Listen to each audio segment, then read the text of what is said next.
is Jan Ledderman, and I'm a second grade teacher at Marshville Elementary School, and this is my empowered classroom.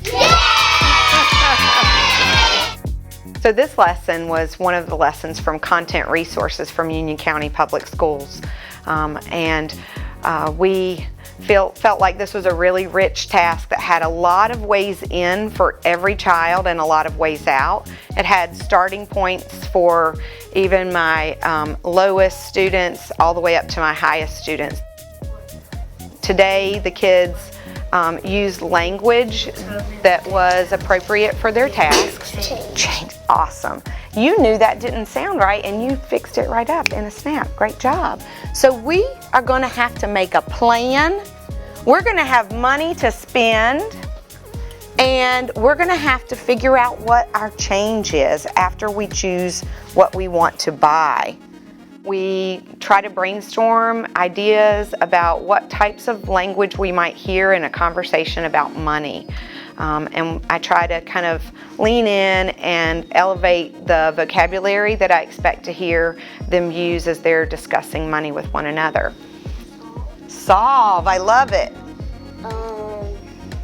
Place value. We may have to use some place value to solve this.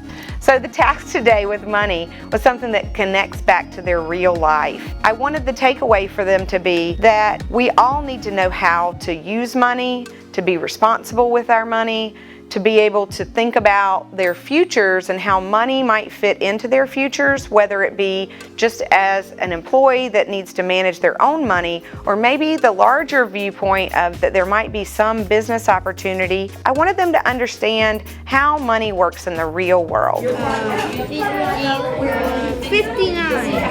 We have 59 left. So you can get something that's 59 cents or less. I like working with Carson because he there's certain things that I can't do, and I can do certain things that he can't do. And so we partner together to do things like adding, subtracting, times, and even division. Well, it was about money, and like people usually use money like every day, like to buy food, toys, video games, furniture, even houses. Like people use it every day.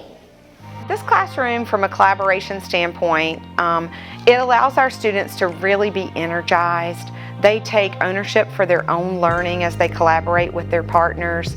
The idea of having flexible seating gives them the opportunity to be responsible for finding a space that works for them. And I hope that that will carry over into the rest of their lives, because their work doesn't stop here in the classroom. They need to know how to work out in the real world when there'll be all kinds of distractions, other things going on.